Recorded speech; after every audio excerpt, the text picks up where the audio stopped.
Hey, everybody. Welcome to another episode of Crimes, Killers, Cults, and Beer.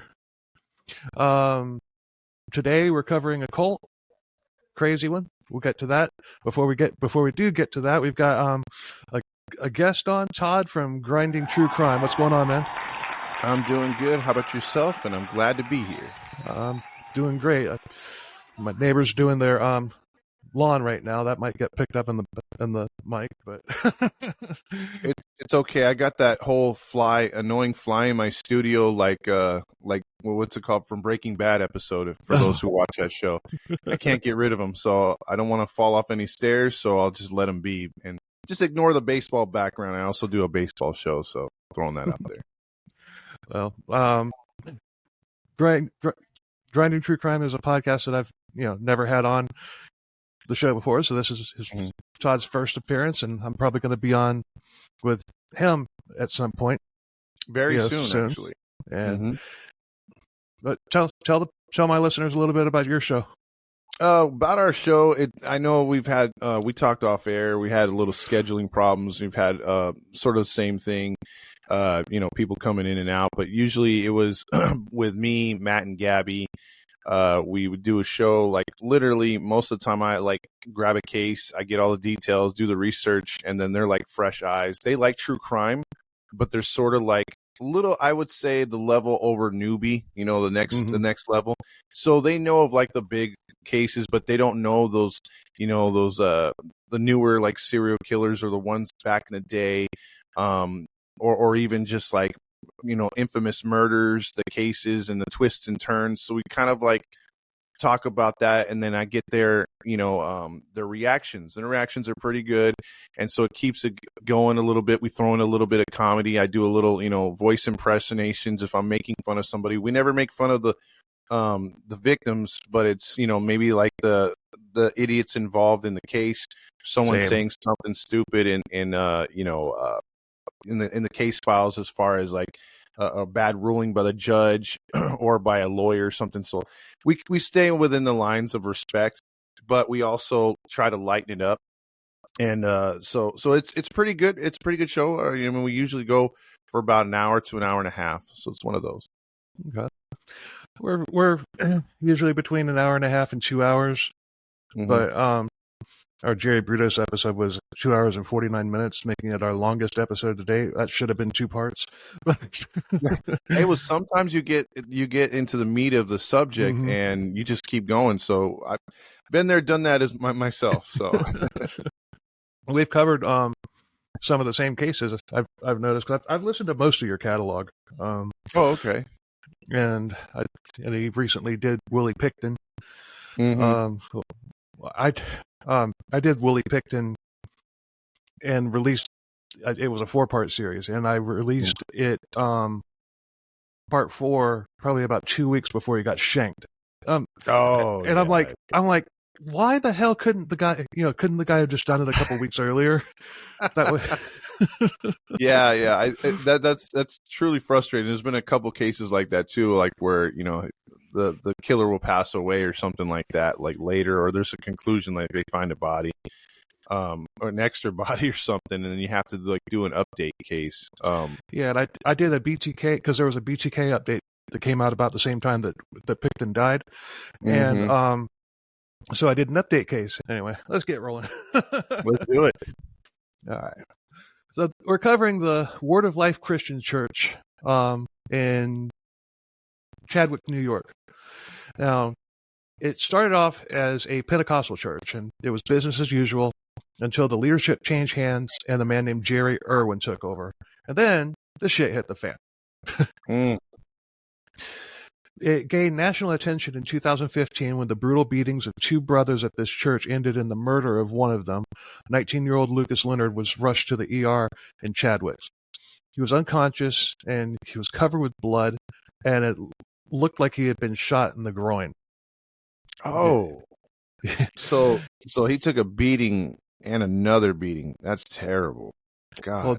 Well, they both did. We'll get into the gory details, but because there's a little bit of a twist, but well, I like twists. but His brother, 17-year-old Christopher, had been beaten to a pulp as well. Both have been tortured by, quote, Christian church members, and Tiffanie Irwin, Jerry Irwin's daughter, who had taken over when Jerry died. Oh, no. And a lot of people try to think that, hey, you know what? Females can't be that aggressive or they can't be that mean. I just go always back to like World War II. I mean, the worst beatings and the worst abuse came from the female officers in those concentration camps. So, well, yeah. This is my third cult that I've covered with a female leader. And this one and the other two, very brutal. Yeah, because I would look at it like this, like the ones I've and I forgot to mention when we talked off air, I did the Anthill Kids too. Ooh. So that was a man leader. And we've done the Yahweh Ben Yahweh, the Jonestown. Usually with men, it is involving beatings, but for the most part, sexual exploitation.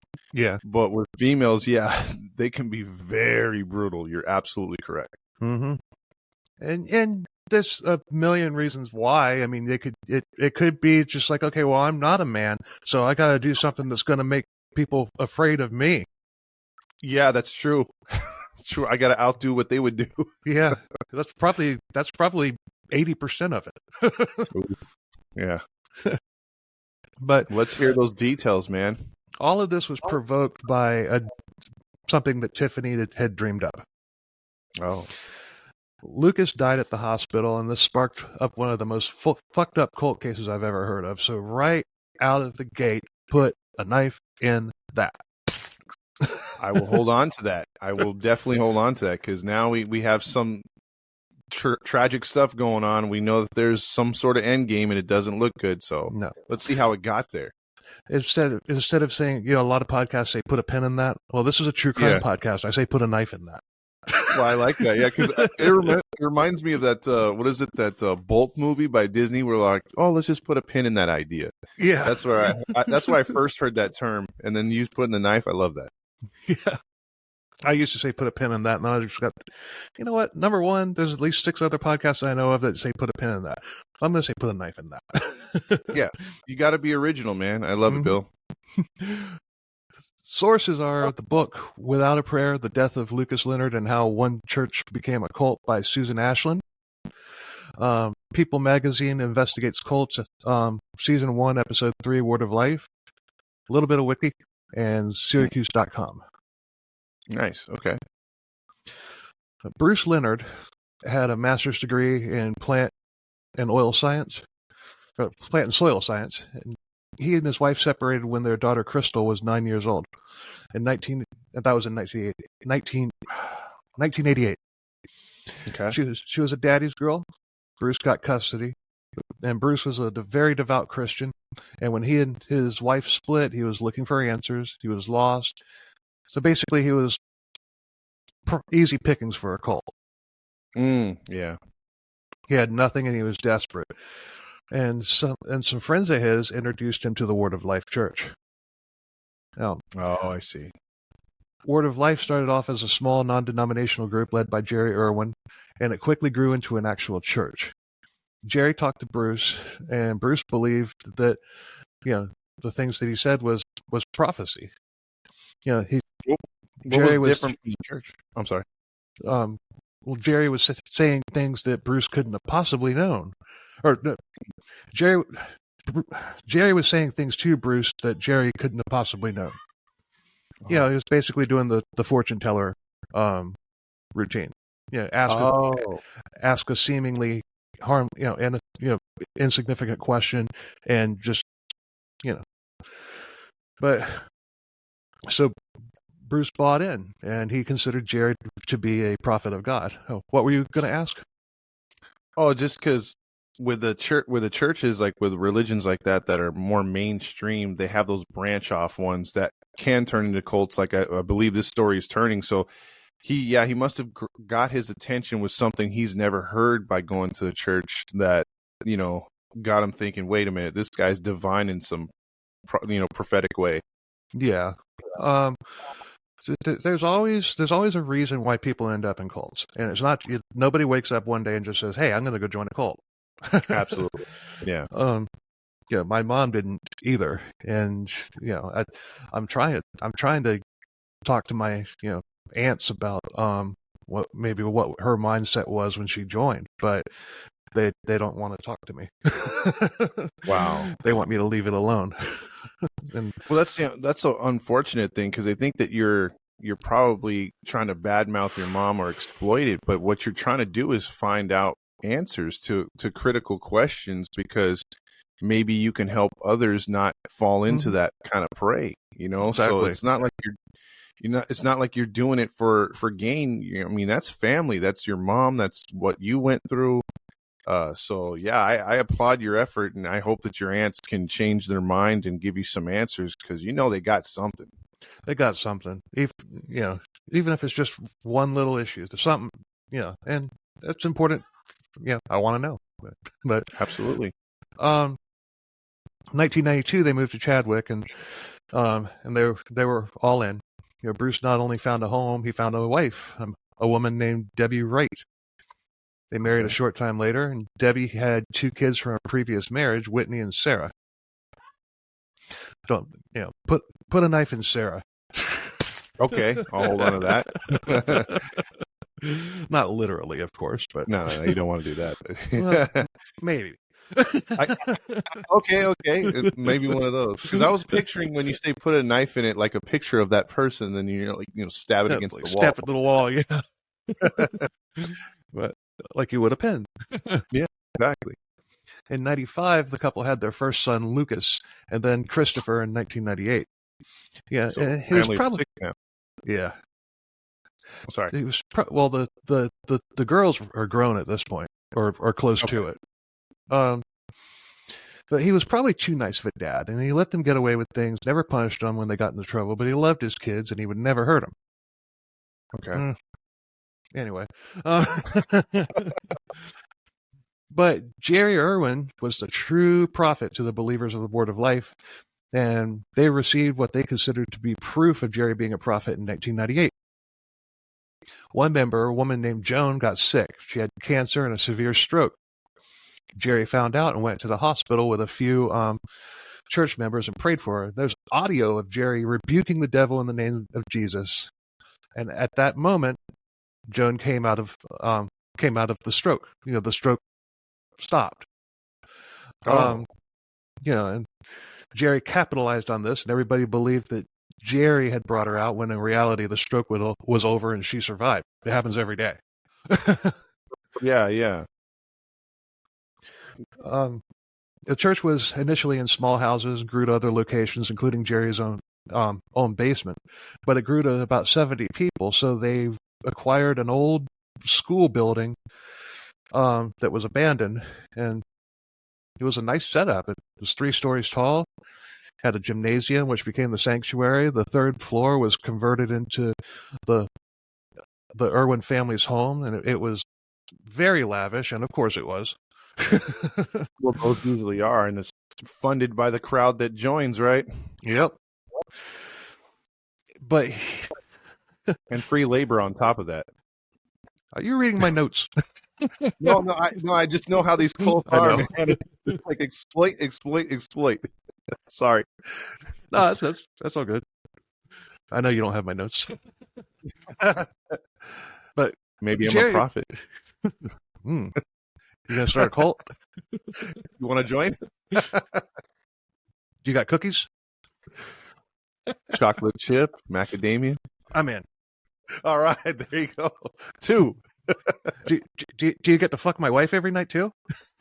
Oh, it depends. If I'm given that power, or if God tells me to, it's going to be a must. Okay. Sorry. Only if God says so. Yeah, if He says so, then you got to do what you got to do. I regret that I have to do this. I really don't want to fuck your wife. Yeah, right. Well, He tells me, so I got to do what God says. Who am I to judge? So Jerry Irwin was able to eke out enough money from his congregation to fund their lifestyle. And with only 70 members, I'm pretty sure it was much more than just a 10% tithe. Yes. And the ones that didn't have good jobs, no problem. He'd take their food stamps. What a guy. Yeah. You like the band Suicidal Tendencies? Yes. They needed their Pepsi. All he wanted was a Pepsi. We'll take cash, we'll take checks, we'll take credit cards, we'll take jewelry, we'll take your mama's dentures if they got gold in them. Yeah. Man. And they indoctrinated kids too. And on non-church nights, parents were required to bring their kids to the church for teaching, but the parents weren't allowed in. And this was yeah. This was from 3 p.m. all the way into the late night, and parents just had to wait because you never know how long the teaching was going to be, and they're not babysitters. You had to be there and pick up the kids as soon as the teaching session was over. Oh, terrible. That's already, I mean, if you didn't have enough red flags before that, yeah. The whole kid thing, man, not good. For some, this replaced school. Yeah, and grades, any grades under a B, and the parents would be punished. And punishment at that time was basically shunning while requiring you to be at the church.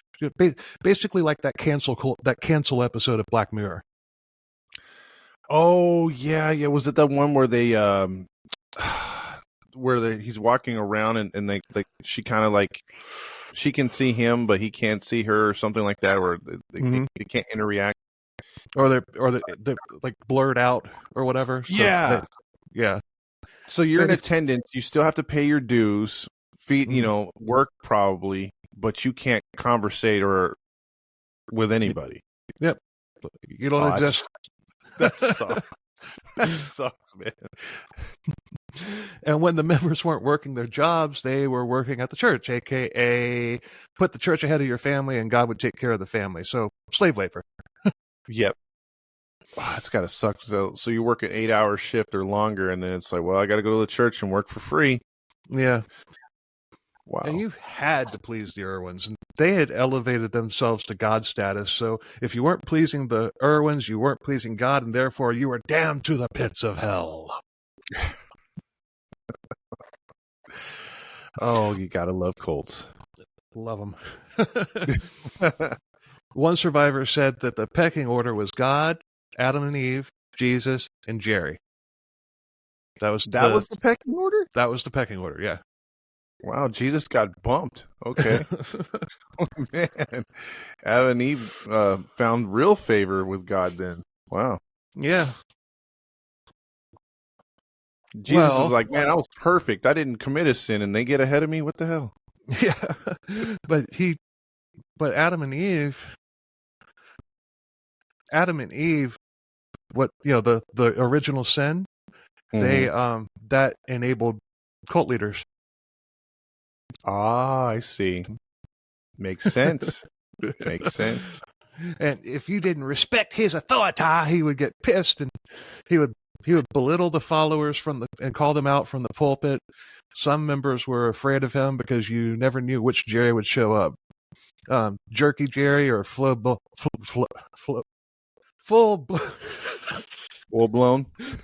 Yeah, that full blown asshole Jerry. Oh, okay. There was no nice Jerry. That makes sense. That sounds like the Jonestown dude. He just come in there like, I feel like raping all of you tonight. Then the next day, yeah. Wow, this guy sounds like a winner already. Oh man, that's one thing. I get tongue tied, and when it happens, I own it. I sell it, and I leave that shit in there because it's funny. All right, then I won't throw a life raft next time. I'll just let you sink. How about that? He preached that all other churches got their doctrine from Satan, and he had picked what they wanted from the scriptures to create whatever all other churches picked what they wanted from the scriptures to create whatever it was that they wanted. Exactly what he was doing. Oh, God. Yeah, magical how they can just pick and choose through the Bible, like, and twist things. So I have a book. I haven't had time to start reading it yet, but I've got a book on how cults twist scriptures around. Mhm. I got it for research into the book that I'm writing, but I haven't had a chance to read it yet. It's like really hard. But you're putting together 1 or 2 episodes a week. Well, yeah, I mean, and you And don't want a ghostwriter. You're yeah. putting it together yourself. So, I mean, I applaud your effort. And when it comes out with all the information you have, personal stuff, I can't wait to read it myself. If it ever gets done. Will you let me know? He also was into the arranged marriage business. Of course. One time he told a teenage girl that God wanted her to marry an older man. And the problem was, take a guess. Take a guess what the problem was. Well, the guy obviously is older, but he was probably already married. You got it. He's like, God told me to hook you two up and for me to watch. Yeah. And this girl was under 18. And she was underage too. That's disgusting. But he then forced the man to divorce his wife and to marry this girl. Oh. How awkward is that, huh? Hey, honey, I know we've been married 20 years, but it's over, and I'm leaving you for that 15-year-old right there. Cool? Yeah. And then cool. Jeremy said so. Pastor Jerry said that it was God's way. If I'm that woman, I'm saying, fuck you, fuck you, fuck you. Who's next? I'm out. Yeah. And then call the cops, right? Yeah. Jeez. I mean, how awkward was the kids' reaction? That's what I want to know. Kids what? It didn't say if they had kids, but I'm assuming they probably did. Oh, man. He would also accuse men from the pulpit of wanting to sleep with his own wife, as well as other members' wives, and that they even wanted to rape all the children. He was sitting there at the pulpit, just blatantly, baselessly accusing his own congregation of all this crap.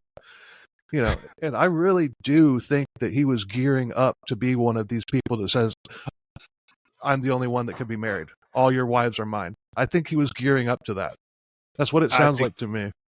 It does sound like that to me, too, because he's probably up there like, well, the Bible is encouraging us to love one another, but you are damned for wanting to sleep with one. It's like, what? How did we get to that? Yeah, it's like I've seen your wife. I don't want to sleep with her. Yo, your wife is sacred, but you can keep her, man. So yeah, he had to have been gearing up to that, and but Jerry's word was the writing on the wall, and if you left the church, you condemned yourself to hell. Yeah, I don't want to do that. Mm-mm. When Crystal was 20 years old, the church selected a husband for her, and it was a man named Chris Lindsay. No relation to William Lindsay in episode 121. Okay. Opposite sides of the country. This is New York. William Lindsay was in Florida. So. Now, I forgot to ask you about this Chadwick area. Is this like more of like a rural area, or is it city like? It's in Oneida County. Really? Yeah. Where strangely enough, there's another cult that's still in existence today. The Oneida cult. Oh man, because I was picturing Chadwick as far as like maybe out in the boonies type area, It's upstate. I'm not sure if I've ever been there, but I've been through most of New York, so I probably have. But you could have been recruited. Yeah, I'd like to see a cult leader try to recruit me. Yeah. You've got the power of repellent now. You got your flip phone activated. There you go. William Lindsay was our last episode, and he was basically Willie Picton light, but with alligators instead of pigs. Oh, okay. Yeah, you can definitely get rid of a body with an alligator. Yep. but they knew of each other's existence, but they weren't friends. But they didn't dislike each other. They just didn't know each other. And Crystal saw this as an assignment from God, so she went through with it. They were married in 1999, and the bridesmaids were her stepsister Sarah and Jerry Irwin's daughter Tiffanie, and put a big freaking knife and put a machete in that.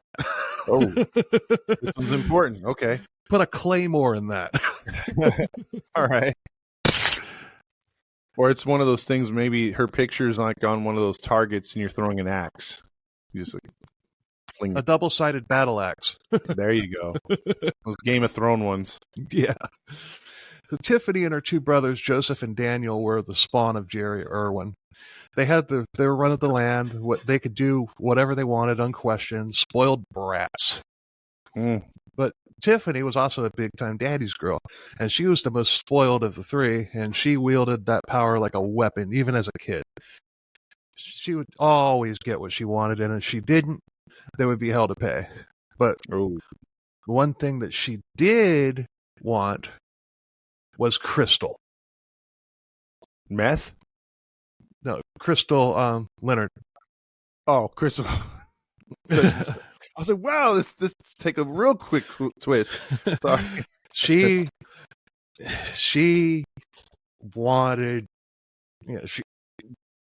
she wanted her. Ooh. But she would never get her, so put a knife in that too.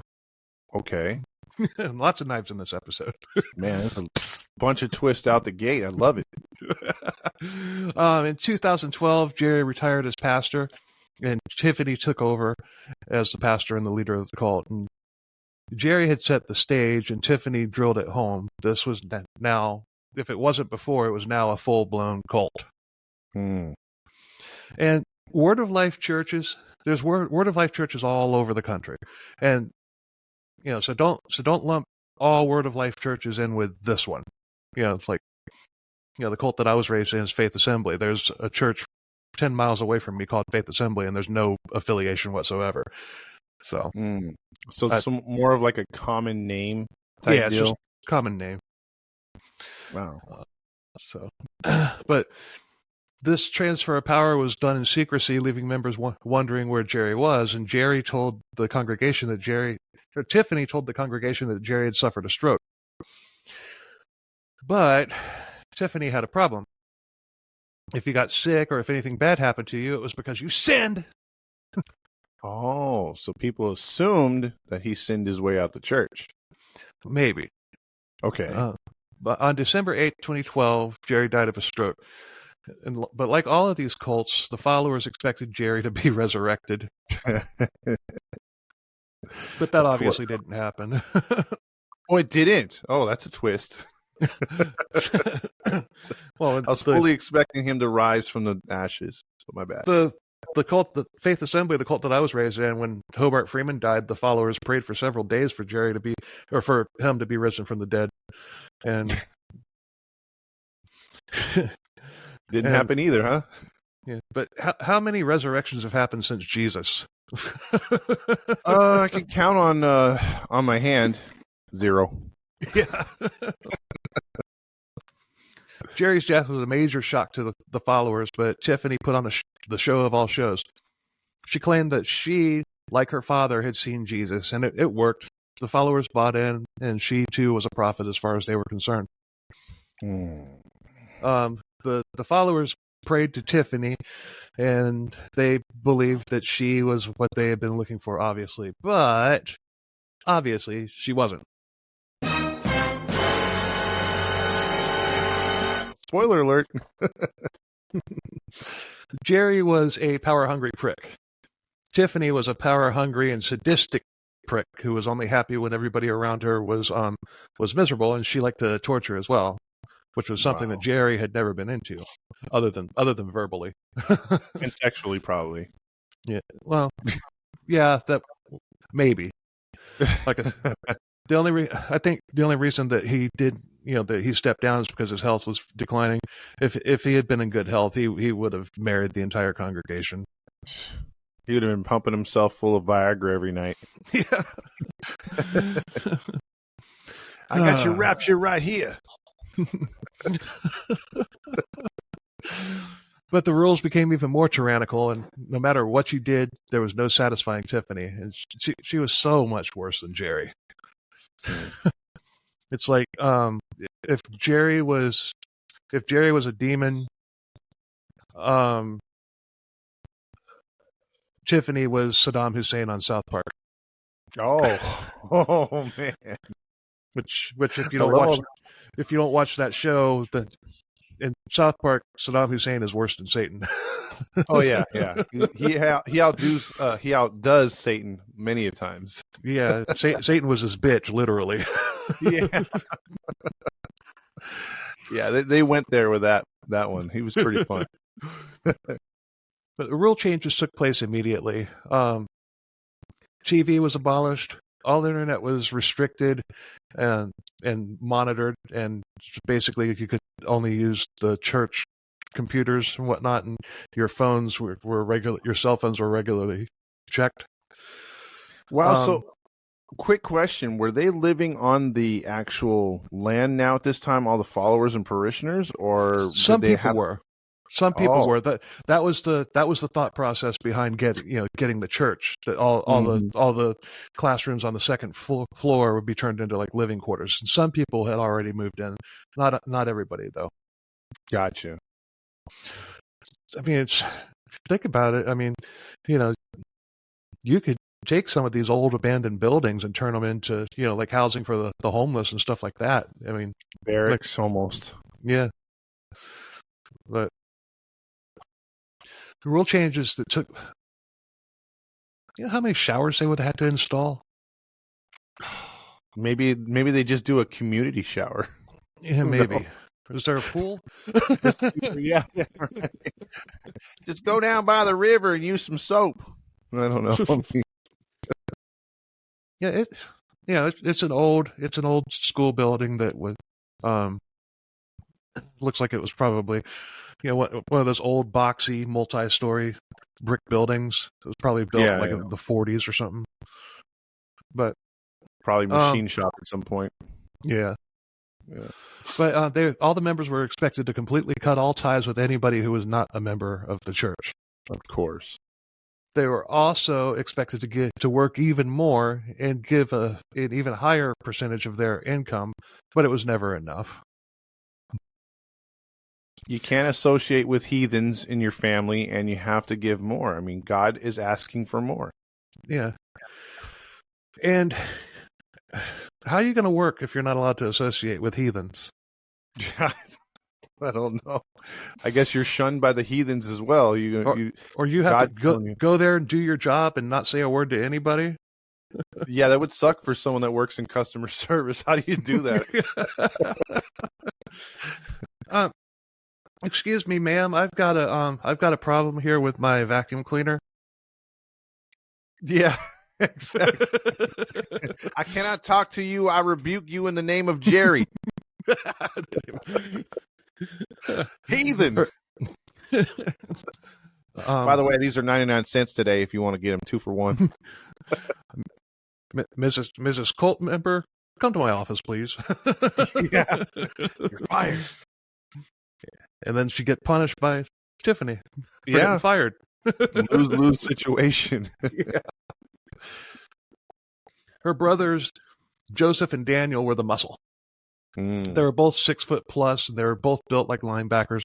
And they would literally stand at the back of the church with their arms crossed with sunglasses on during the services. Oh, that's not intimidating. Like bouncers. And they were usually armed. Armed as well. Wow. Armed, like carrying weapons. Yeah, that's what I'm saying. Like, geez, that's a little intimidating if you ask me. And guess who passed the offering plate? Oh, okay. They're all, this 9mm says you need to put in more. But what got really bad was the punishment for the sins, and punishments included counseling sessions, which included forced confessions. Tiffany wanted to punish for anything, so the member would be coerced to confess to even more. She would make up something and then claim that God had told her that the person had done this, So basically, God is a snitch, according to Tiffany. um, this would go on for hours and hours, and the members would confess to anything that she dreamed up just to get it over with. Boy, at that point, that sounds like the good old interrogations before, in the 40s and 50s when the detectives can just shine that light on you, sleep deprive you, and just talk your ear off and maybe even slap you around till you confess to something you didn't even do. So I feel for those people. That sucks. Yeah. Soon she got she got a hard on for Bruce and Debbie Leonard because she said that they weren't disciplining their kids the way that they should be disciplined. And when I remember what I said before about she wanted Crystal, she couldn't get Crystal because Crystal didn't like her like that. Yeah, there's no swinging that way. Yeah. So their boys were being taken over by demons, and it was harming the church. In actuality, Lucas and Leonard were just being teenagers. Yeah. They're probably like, man, why are we here? Can we just go out and hang out with our friends? I want to go to college. Well, college was a sin. Oh, that too. That's right. Can't learn. Tiffany began singling everybody out in services, and they started losing members as a result. Shocker. But it's a good thing, though. Some people, it's like, okay, this is bullshit. I'm out. Yeah, finally wisen up, right? Mm-hmm. But Tiffany told that those who remained that if they left, God would hurt the people that they love. So God's doing shakedowns now at Tiffany's bidding.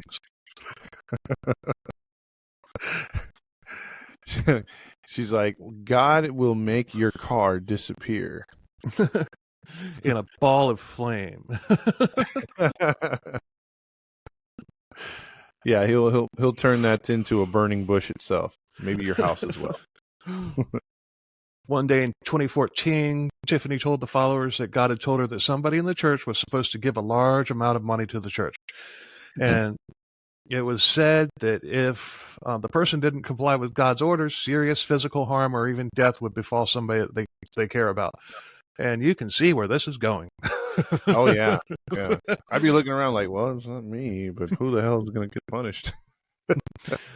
At the end of the service, meathead and church bouncer Joseph Irwin went to Crystal Leonard and got in her face and said that they knew that it was her that was supposed to give the money.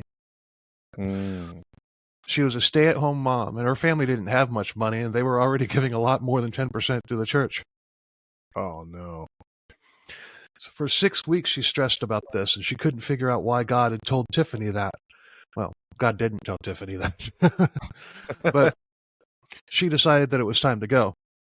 And once she had her family safely away, she emailed Tiffany and Bruce saying that they were done, and neither one of Bruce or Tiffany got back to her. They adjusted. They even found a new church, and life was good. But remember, Tiffany had forbidden members to contact non-members. August 6th, she ran into Bruce and Lucas at Bruce's mother's birthday party. They were friendly, and she felt good about it. Following Sunday on the night, Lucas texted her asking her what time her new church service started. He said that he wanted to come and maybe even stay with her family. And she was pumped. She was happy. And she thought that she might be able to reconnect, and she was hoping that the rest of the family would leave Word of Life. So they picked him up and went to the church, but he decided to go back home rather than stay with them. And Crystal's like, okay, the door's always open to you and the rest of the family. But that was the last time she would hear or see from Lucas.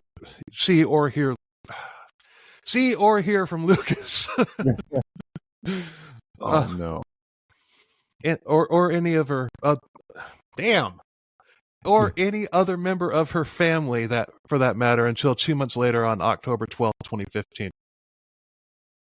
Wow! So they just completely shut her off right there. Mm-hmm. On October 12th, the phone rang and her husband answered, and Crystal could tell that something was wrong. And he hung up the phone. He was crying, and he told her that Lucas had died. You remember Tiffany's prophecy? Yep. Something bad would happen. Prophecy fulfilled. Yep. She was calling and texting Bruce and Christopher, but nobody was responding.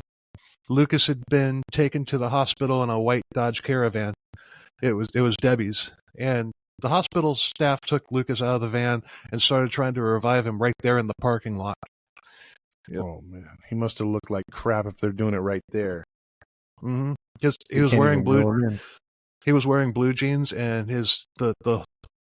they were completely soaked with blood. Like, there's video of this. Oh really? Mm-hmm. They took him to the. After this. Sorry. Yeah, there's video surveillance of it and everything, and he was, he was pronounced dead as soon as he got into the hospital. And when they examined him, Lucas's body was bruised severely from his thighs all the way up to his middle chest and on his back as well. His jeans were drenched in blood from his crotch all the way down to his legs to his feet. They thought that he had been shot in the groin and bled out. Uh-huh. The doctor called the police. Bruce, Debbie, Tiffany, and her mother Tracy were all taken in for questioning. The lawyers, or the Irwins, lawyered up immediately, and Bruce and Debbie weren't talking. All Bruce did was ask how his son was and where his wife was. There's video of this as well. They've been interrogating Bruce for hours, and then they pulled the "okay, we're just going to let you sit" tactic. With the camera running, and he's raised his hands in the air and began praying. And he starts off, "I thank you, Jesus, for bringing good to an impossible situation." Man, talk about brainwashed. Mm-hmm. So you just lose your son, and he's thanking God for that. Yeah. Wow. He was completely out of it, totally warped and brainwashed by Word of Life. And police came back in and told him that Lucas had died, and Bruce started wailing. But, there's video of that too. And he still wasn't talking. But the autopsy surprisingly revealed that the gunshot wound, there hadn't been a gunshot wound. That wasn't the cause of death. He had been beaten and whipped ruthlessly over his entire body, and he had, with special emphasis, put on his groin area, which caused it to, ultimately cut. And yeah. Wow. Yeah. To our male audience, yes, I am clenching my crotch as we speak. Yes. I know we have to get into details, but I must ask you: was that a whip like from, the Jesus movie that had special things? Oh, okay. Because I'm like, we need to rip that Band-Aid off quick because I'm already clinching right now. Some of the bruises were determined to be old, and the bruises started putting poisons into his body that attacked his organs. Oh, internal stuff. I was figuring that. That's bad. But he ultimately bled out. But 121 true crime cases on CKCB, and I've never heard of this. Okay, yeah. I mean, that was totally new to me. I was just like, I didn't even know that was a thing, that bruises could poison your body. I didn't know that.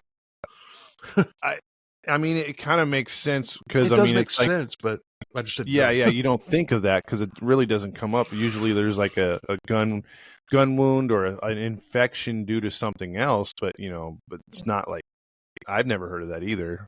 Yeah, that's crazy. Leonard still weren't talking, and finally, Debbie gave the police enough information to work with. She told them that this had taken place at the church. So police went and they surrounded the building, and they went inside, and it was seemingly empty. And what they did found could have been on an episode of Hoarders. musty closets overflowing with trash, but they specifically found bloodstains on the carpet and on the walls next to the carpet. And this is the area. This is where Lucas had been, flogged. That wasn't all. Christopher Leonard, the younger brother, came, walked out to the police, and he was clearly dazed and he was in shock. And he was taken to be interviewed, and they found out that he too had been beaten just as badly as Lucas, with the same type of bruisings too, from the mid thigh up to the middle chest. And there's pictures of this, and they're horrific. There's more bruising on him than there's more black and blue than there is peach, pink skin. Man. He was immediately taken to the hospital and was listed in critical condition. Finally, as Bruce was interrogated, one officer asked him if he had done something bad, and Bruce said yes. And the officer asked him what it was, and Bruce finally cracked. Oh. Sunday, October 11th, the night service had ended, but Tiffanie had told the Leonards, hey, hold on just a second. Mm-hmm. They needed a counseling session. She had found out that Lucas had gone to church with Crystal and that Debbie and Bruce didn't stop him. Oh. During the service, Tiffanie had said that somebody there had been practicing witchcraft, and Lucas and Christopher fessed up to it. They had been instructed to do this prior, just to put on a show. Oh, I see. They had rehearsed the lines, and the boys confessed in front of everybody.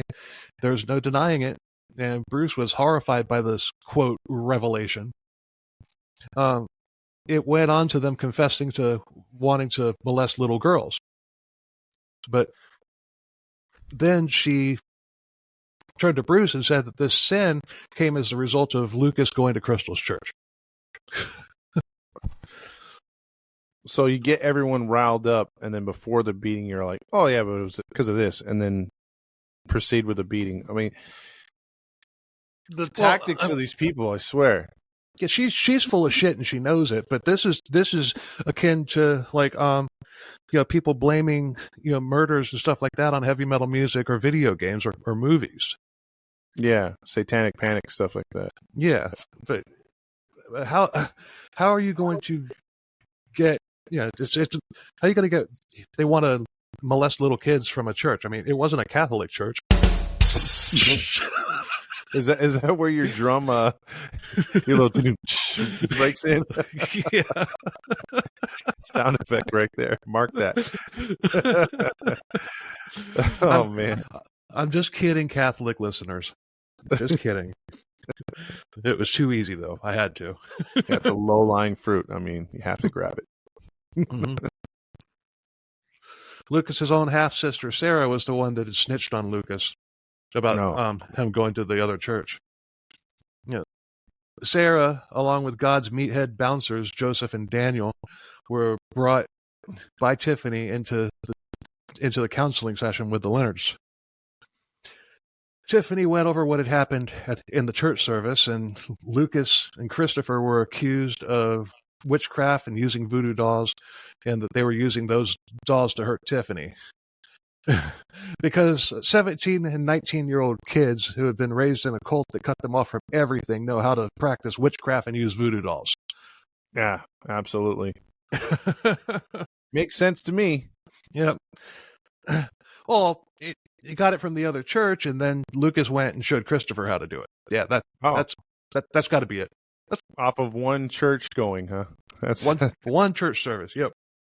Wow. I feel like if you learn that much in one church, meeting or whatever, I'd be like, hey, maybe we need to go back to this one. We obviously learned how to do something really quick. So yeah, I mean, I could spend a month there and be a brain surgeon.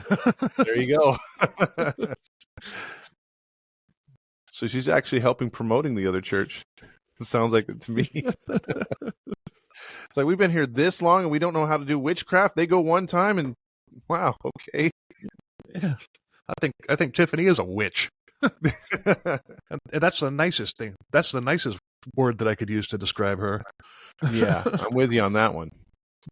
But it didn't stop there. She started accusing them of molesting children, including Sarah's own kids, their own sister, their own nieces. Mm-hmm. And Sarah went along with all of this. And when Tiffanie told Sarah this, she lost her mind. God's prophet would never lie. Oh, yeah, yeah. The boys then denied everything, and of course they did. Tiffanie accused them of making up the coercing that had happened before, because they're like, you told me to say that, you told us to say all this, but she's like, I don't know what you're talking about, heathens. You're trying to get out of this punishment. How dare you? Bruce and Debbie were begging the boys to repent, and they believed Tiffanie too, and this was, of course, God's will. But the boys refusing to break, and Tiffanie going psycho, and Sarah following along like the good little puppet, the situation went from bad to worse, and this is when the beatings began. This is very brutal. Okay. But at least they were nice enough to tell the boys to remove their earrings and glasses before it started. I mean, you gotta give props for that. Yeah, absolutely. I mean, because break glasses, you might get glass in your face or whatever, or your earring ripped out. I mean, well, it's like the old saying: you wouldn't hit a guy with glasses, would you? This is true. Take them off, and then we'll go. We'll rock. And if anybody's taking me literally on that, it was a joke. Yeah, you're all, I'm keeping these bad boys on. So Joe Irwin punched both of the boys in the stomach repeatedly while Daniel held them down. And at first, that's all it was, but it escalated, and Bruce and Debbie they were doing absolutely nothing. Once again, it's God's will. Yeah, God wants this. Yeah. Joe looked at Bruce and told him that it's like, if you tell me to stop, I'll stop. Tiffanie had convinced Bruce that he wasn't raising the kids right, and if he wanted to go to heaven, he would have to do better. So Bruce said, if they don't repent, hit them again. But Tiffanie amped things up, screeching Bible passages and praying. And Bruce wanted to go to heaven really bad, so he grabbed an extension cord and began beating both boys ruthlessly. This lasted from about 9 p.m. to about 6 a.m. Oh, God. Okay, hold on, Bill. You get hit with because, again, I think at some point when this country didn't go soft, like I know of a friend that was hit with an extension cord. I saw it happen. Her mom hit her. That looked and left a serious welt, and that was one time. Yeah. And I've been hit by a belt by my dad, because I messed up, and he would hit me on my ass, and that left tremendous welts back in the day. So I'm trying to fathom getting hit with an extension cord multiple times, but for that long, that's a shift. And the majority of it being in the groin. Oh. No. I told you this was a rough one. Ouch. Yeah. Yeah. So sometimes when I'm listening to podcasts, they'll get to like a particularly now. It's like I can listen to the Ant Hill Kids over and over again and not be bothered by it because I've heard that story so many times. Mm-hmm. But occasionally I get a case that I've never heard before, something like particularly brutal, and it's just like, ugh, like you just did. Yeah. Because I remember we did the case of the what is it, that hitman, the famous hitman, his name's escaping me right now. Kuklinski? Yeah, Kuklinski. And what he did to one of the guys with a blowtorch, oof, that had me on the floor almost. Mm-hmm. So Randy Kraft, some of the things that he did, like that got to. I haven't covered Randy Kraft or Kuklinski, but Kraft is on those ones that I really don't care to. Yeah, I get you. Like with John Wayne Gacy. Yeah, that was one that was brutal too. I'm in no hurry to cover that one either. Well, But, another one I would say, and we did a 6-parter because it was here in California. It was driving distance. We talked to some of the people involved. Was the what is it called? The Golden State Killer. That one was brutal for me because it just went on for too long. Haven't covered him yet, but that's a case that'll take you a while.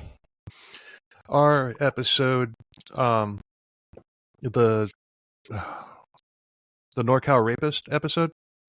You did that guy? Okay, I know him. That was a really good episode, but I'll have to listen to that one. We haven't covered him yet, but I know the story.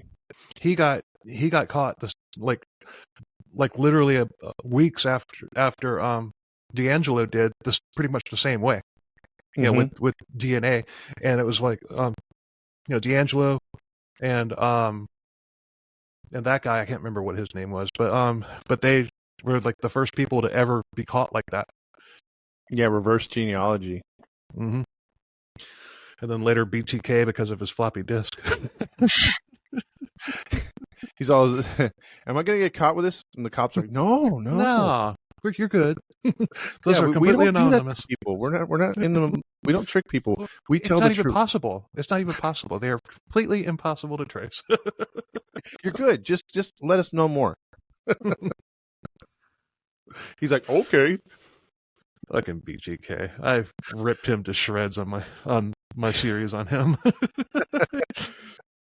Oh, it's funny. I will put my BTK series up against anybody's.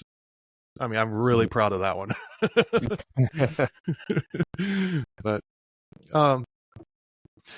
But the the end game for all of this was for the boys to confess and repent, but they didn't. They weren't going to confess to something that they didn't do. Mm-hmm. And you got to admire them for the fortitude to be able to withstand all that and not break. I think 2 or 3 times in the balls, and I'm tapping. I'm going to tell you whatever you want to hear. Yeah, I killed the Pope. Like whatever you got to do. I mean, yeah. Man, that sucks. That is some serious testicle fortitude. Because wow, under duress, literally. Yes. By 2 a.m., Debbie had grabbed an extension cord of her own and started beating the boys. But they didn't beat both boys at the same time. Instead, they focused on one at a time, and when Lucas was being beaten, Christopher was out in the hallway with one of the meatheads and wearing the headphones that you would use in a gun range. So noise canceling. Yeah, noise canceling. So he couldn't hear what was, he couldn't hear the other one screaming, and then vice versa. When they switched, Lucas got the headphones. But they began admitting to crazy things, kind of like what we were talking about with Damien Eccles. Just the craziest things you can think of. But Tiffanie insisted that there was more, and Lucas began giving her what she wanted. But crazy things. No. But the groin shots came from Sarah, their half-sister, and she was extremely brutal. Tiffanie had filled her heads with bullshit about the boys abusing her kids. After all this went down, Sarah's kids were examined for sexual abuse, and what do you think they found? Take a guess. I'm thinking nothing. You would be right. Jeez. So this ended at 6 a.m., and Bruce was the one who put the brakes on it, saying that the boys had had enough. And true to the promise before, they stopped. And Bruce, their own father, graciously stopped it after 9 hours of nonstop torture. Well, I mean, by that time, 6 a.m., you need coffee and a donut. So. Oh yeah. I mean, come on now. He wanted to take Lucas to the hospital, and he and Debbie took him. If you want even more details than the horror show that I just told you, just check out the book. I mean, this would be a 3-part episode if I had covered everything in that book. Man. Christopher was left behind because he wasn't bleeding out from the groin. And although he would have died if they hadn't gotten him to the hospital when he did, because his kidneys were shutting down at that point. Yeah, when you take, even boxers have died in the ring taking tremendous shots during a fight, during a bout, in the rib cage or or if they've been punched in the back, because they do get punched. Mm-hmm. And yeah, your kidneys can tap out. They can literally swell and cause those toxins that they're saving your bloodstream from to release into your bloodstream, and then your body can go into shock. So I'm imagining with how you described all the beatings, the abuse, and the bruising. I mean, there was toxins released into his bloodstream, and yeah, not good. Yeah, but Bruce believed that if he did what Tiffanie said, she would give him and his whole family a ticket to heaven. Lucas is there for sure. Not sure if he'll see Bruce there though. Yeah. If he does, he'll be like, wait, you got in for what you did to me? Huh? How does that work? Yeah, but there's kind of a gray area at the end of this that sucks, but it's part of the story. But okay. Lucas, as a young adult, was starting to question what was going on, and like this crazy situation that they were in, and he was murdered for it by his own family members, while a sadistic cunt encouraged it all to happen. Mm. At 59 years old, Debbie Leonard pled guilty to assault and in the first and second degree, and she got 5 years in prison. Bruce, at 66, pled guilty to felony assault, and he got 10 years, and he cried and sobbed all through his trial. There's video of this too. Sarah got 25 years for manslaughter and assault. She had caused the most damage to both boys, and she had actually been the one to cause Lucas's death because of all the shots to the groin. And for absolutely nothing. She had been whipped into a frenzy by Tiffanie, and in court, she claimed that it was a reaction to being made to believe that the boys had molested her kids, a story that was made up by Tiffanie. Yeah. But in a plot twist, during the trial, Christopher did admit to touching Sarah's kids inappropriately. What? Yeah, that's kind of what was my reaction. I'm like, are you serious? No. I didn't want to hear that. No. Well, did they interview the kids to at least collaborate or see if they would vouch to some of that? I couldn't find any of that. But I was looking for information on what Christopher was up these days, and I couldn't find anything. But I did find that, and I also couldn't find any information on whether or not he faced any legal repercussions after confessing. But maybe it was. Yeah, this is just speculating here. Maybe it was some warped sense of loyalty to his stepsister or his half sister, so he's going to say that to maybe they would, lessen her sentence. I don't know. And the father too, you think? Yeah. That's a good point. I didn't think of that. He probably could have just been trying to save face and help the mountain away, but still, I mean, yeah, I didn't. Yeah, I didn't want that. I wanted to find that, he had opened, a comic book store and was killing it. Yeah. That's what I wanted to find, but that's not what I found. Family of kids that he keeps away from cults. Yeah. Man. But so, yeah. Oh well, it is what it is. It's true crime. Yeah. Joseph Irwin, one of God's meathead bouncers, got 8 years for first-degree gang assault, while his brother and fellow meathead bouncer for God, Daniel, got 2 years for unlawful imprisonment. Yeah, he showed remorse in the trial, and nobody else other than Bruce showed remorse. Just Daniel. He's everybody else is just like, yeah. So what? Catch me outside. Wow. How about that?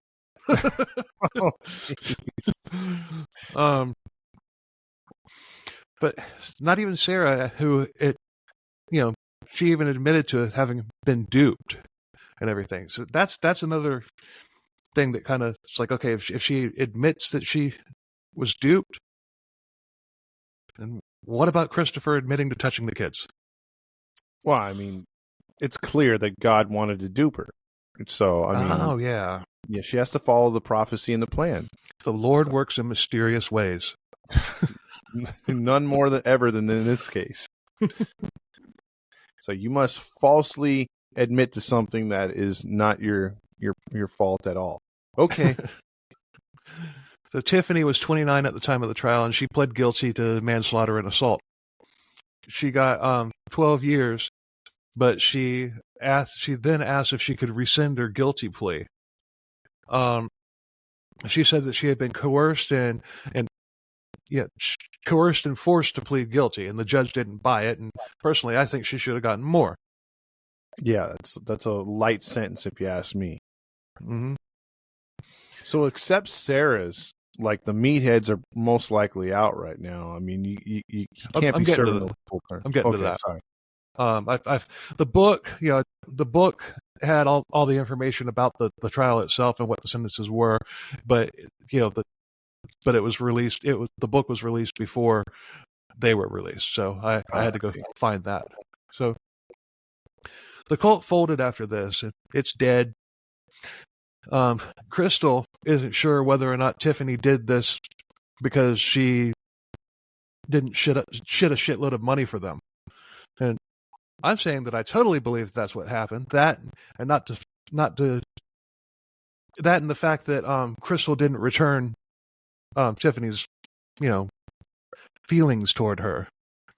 And I mean, no disrespect to Crystal at all. I'm just a commentator who's also a cult survivor, and that's how it came off to me. Yeah. I mean, they do take things personal in cults. Mm-hmm. But the thing, it didn't. I mean, I'm sure the book goes into detail about sex rules and stuff like that. I'm sure it does. I didn't get. I didn't cover. Like I said, this would be maybe a 4-part episode if I had gone through the entire book like I did with On the Farm with the Willie Pickton book. Yeah. But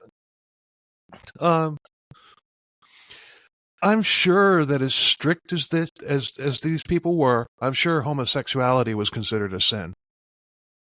You would think so. There's rare cults that was allowed. I know in Jonestown, he slept with some of the men too, but that was okay. Like it was because forbidden. Jim could just sleep with anybody because he was a spirit creature apparently. Yeah. But yeah, if anyone else tried doing that, yeah, consequences. This Word of Life Church was an isolated incident, and there's, like I said before, there's Word of Life churches all over the country, and they aren't a network. And this is just one church called Word of Life that turned into a cult. I see. There's no excuse for what Bruce did. He was in a bad place in his life, and he was ripe for the picking when he joined. And, like I said before, nobody wakes up one day and just says, "Hey, I think I'll join a cult." It's never presented as a cult. You're accepted and love bombed until they stop love bombing, and then when they do stop, you're shit. Just another subject for the cult leader to use for whatever sadistic reason drives them to do what they do.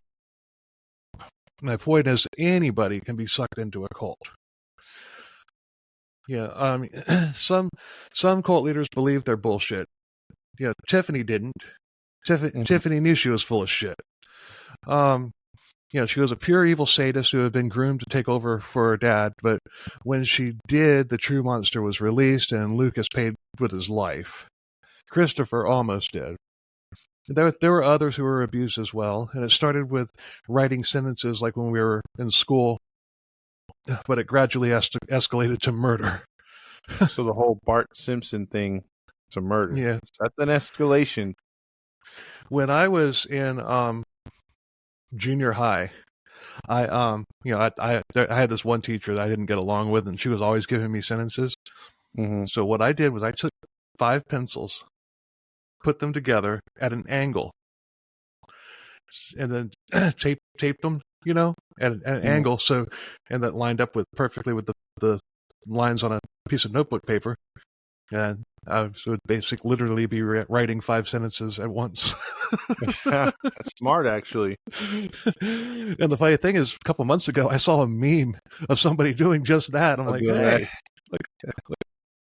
I came up with that. Well, I'm sure I wasn't the first to do it, but still. Yeah. It's pretty ingenious because back then, they'd make you write till your hand fell off, dude. Mm-hmm. And it was kind of hard holding those, holding them together like that, but still, it worked. Well, try like me. I'm left-handed, so I would write. And first off, if you had those binders, you're always scraping your hand or your palm on the binder, the coils. And then if you're writing with left-handed, you're smearing the lead. So I'm surprised I didn't get lead poisoning over the years. I mean, from the bottom of my hand, it was always filled with lead. I hated that. You're walking around with what looks like a bruise on your hand. Yeah, exactly. Or my hand's dying somehow. It's like, why is it gray? So Tracy and Daniel Irwin were Tracy and Daniel Irwin were released on March 24th, 2017. Debbie Leonard was released January 18th, 2020, which was her earliest parole date possible. And of course, right before COVID. Joseph Irwin was released September 26th, 2022. Bruce Leonard was released May 3rd, 2024. Wow, recently. Yeah. I wonder if he cried when he got out or if he was just happy. I don't know. I mean, that's a good point. How do you think that? What do you think your mindset would be as a free man, knowing that you're responsible for that? And I'm wondering if Christopher even wants anything to do with him. Oh, Christopher or Crystal. Yeah, not knowing how Christopher is nowadays. I mean, you would think he would get one to recoup, because if he still has that mindset that he really didn't do anything bad, he's got Crystal. But if he's truly repentant, maybe he can reestablish something with Christopher if he proves to Christopher that, hey, I was misled and all this other stuff. But that's hard to say with not having the information. It's just speculation. But yeah, I don't know how you could live with yourself. Like, if I'm responsible for my child's death, I want to out myself, to be honest. I mean, even if it's an accident. Yeah. I mean, how can you live with yourself? Yeah, if anybody knows what Chris is up to, or if Chris even stumbles across this podcast, contact me, ckcbpodcast@gmail.com, and because I want to know how Chris is doing. Yeah. Because I still, even though he admitted in court to touching those kids, I'm not convinced that he did. Yeah. I mean, I'm not convinced that he actually did it. Yeah, all you're looking for is one survivor to another. Like how did you get through it? Hear his side of the story, and hopefully he's doing better now. Yeah. Tiffanie is still in prison, but she'll be eligible for parole in 2026. And Sarah Ferguson is also still in prison, and I didn't put in the notes where. Well, hold on. Well, they're probably upstate somewhere, aren't they? Yeah, they're all like one of them was in Oneida County prison or whatever. They're all in New York. Isn't that, I might be mistaken on the name, but isn't that is it Rikers Island or Pelican Bay? One of those two is over there, and that's like the hardcore prison. No, what was that? Because I would just say that I think they deserve to be in a prison like that. Other than there's one up there in upstate New York that Carl Panzram was kept in, and it's still in operation. It's supposed to be one of the worst ones, but I can't remember the name of it. But it's possible one of them could be there. Yeah. I doubt Sarah Ferguson would be there because she's a woman. Yeah, but I can't remember. God, what was the name of that? I don't know. But Well, I know if they went to one of those hardcore prisons, even the ones out here in California, and they were in Gen Pop, they wouldn't last very long. You do harm the kids, that gets out, and you're screwed. Mm-hmm. Yeah, this one didn't go as long as I thought that it would.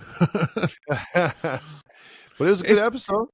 Yeah, it's different. It's different because like if I had done this one with my former co-host Todd, this would have been close to 2 hours after edits.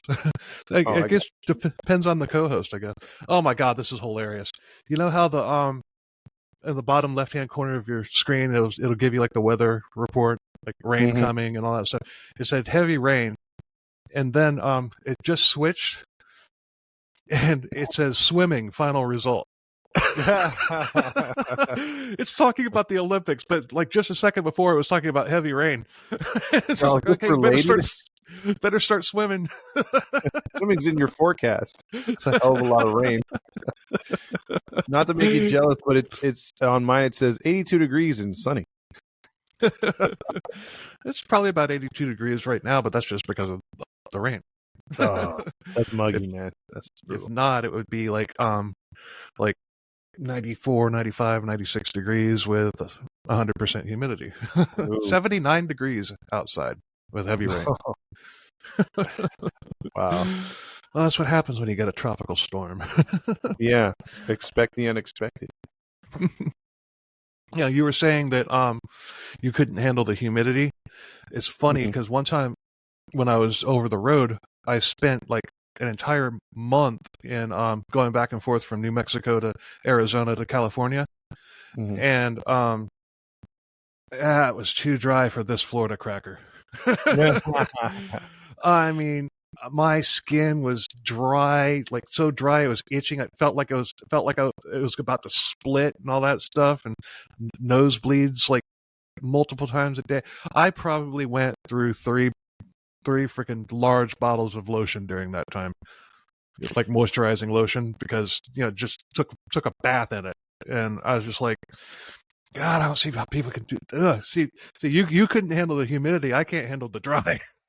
Yeah, I mean we have that Southwest dry air over here, and it can be brutal to where I've had to use that. I don't know if you've seen they have the stuff out here. It's like a hard hands or man hands kind of cream, because my knuckles get like really dry, so I have to rub a lot on that during work, because like again there's not much moisture in the air, no humidity.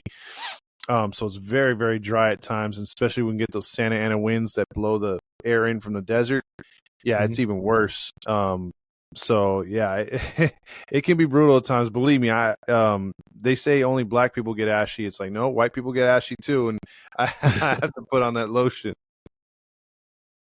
So yeah, back to I mean, I'm done with what I had in the notes, but it's just, that was definitely, I didn't know about this one. Yeah, it's a first for me too. I love hearing about these things, so I really appreciate you bringing this story to light. Yeah, there's not very many episodes out there about it. I don't think there. No, I couldn't find any. But it's kind of hard. It might have been what I was searching for, because when I typed in Word of Life, I got a bunch of podcasts from churches called Word of Life. And yeah, no, I get you, because like when it comes up to cults, like you can pretty much get anyone that's been excommunicated from set religion that'll call it a cult, because they feel like they've been indoctrinated or their parents kept them in it, and they suffer like psychological type dealings, or they say, I wasn't able to live my life because of it. But when it comes down to it, the real cults are the ones that do the abuse, the controlling, the money laundering, everything like that, like giving your life and stuff like that. Those are the ones that, are the real cults. I get the other people's, perspective on things, as far as like, okay, this changed my life. I had to live my life this way. I broke away, like the whole breaking Amish thing, and like they have their ways to look at it when they leave the church, and the emotional stress. I'm not saying I'm justifying it being called a cult. I think they just escaped the religion that they were in that was pretty hardcore. But I believe that the category you're talking about, the David Koresh's, Yahweh Ben Yahweh's, those are cults. You know, those involve violence and stuff if you even question anything. Mm-hmm. And those are the fun ones. I mean, and I'm just going to put this out there, you know, because there's people out there that need to hear it. If you follow, just because you follow this politician or that politician, that doesn't mean you're in a cult. Correct. You know, it's like I stay out of political discussions on Facebook because I just don't care. But I always see them, and whenever I don't go read them. But you know how on Facebook you'll see like the first two comments or whatever as you're scrolling. If I see somebody that's like, "Well, if you support this guy or this woman or whatever, you're in a cult," I'll reply back, "I don't care who they're supporting. Like, you have no freaking clue what it's like to be in a cult." Yeah, absolutely. I think everyone, you know, there's a pandering that either social media or certain narratives have to be fulfilled to certain either people, religions, parties of either sexual orientation or political or whatever. And it's kind of hard. I mean, because just whoever spends the most money to market those gets their word out there, and you could turn a tide. So it's easy for people to get whipped up into something. You know, it's very easy to because I mean, just the other day, I was like, wait, how did the Olympics let that Russian lady or whatever she is? I thought it was a he, and I'm like, that's not fair for a man to be beating a woman. I don't care if they're transgender. And everybody went nuts about it, and then we find out that it actually was a woman, a very masculine woman, but still a woman. Yeah, maybe her only guilty sin was taking too much testosterone at some point, you know? So it's like, you know, it got everyone up in a roar, including myself. So I can see how you can get whipped into something easily. So I'm not saying, oh my God, those people that fall for something are bad. I kind of look at people that follow politicians, like, you know, like really closely, are really passionate about it. I put that in the same bracket as people that are like following their favorite football team or whatever. You know, because some of those people, you know, get pretty crazy too. Oh yeah, sports is another form. You know, I mean, they'll turn family on family. That'll friends against the friends. You know, even incite violence. So, but yeah, I'm a Dolphins fan, and I'm sorry. And I have been since I was a kid. So, but I was, I went out on a date with a girl one time, and it already wasn't really going that well, and then we start talking about sports, and she told me she was a Jets fan. I know where this is going. Check, please. I mean, more like you're paying for your half, right? Because this doesn't count as a date anymore. But yeah, so yeah, but I mean, if everything was going great until that point, I probably wouldn't have cared. But you know, she wasn't a bad person or anything like that. It's just we weren't connecting, we weren't clicking. And then she tells me she's a Jets fan. It's like if I connect with her, if we get along in every other aspect, I can handle the fact that she's a Jets fan. But if there's all these other things that I'm not measuring, aren't just clicking for me, on top of being a Jets fan, no. Yeah, it's like my girl now. It's like we click. I was like, man, I've never been with a girl this great, and you know, she even roots for my team back here. But the thing was, I'm like, you can't be perfect, I guess, because I'm a hardcore Seahawks fan. She's a hardcore Niner fan. Ooh. And so I that would be like a Dolphins fan and a Jets fan. Yeah, but I'm like, if that's your only flaw, girl, I can work with that.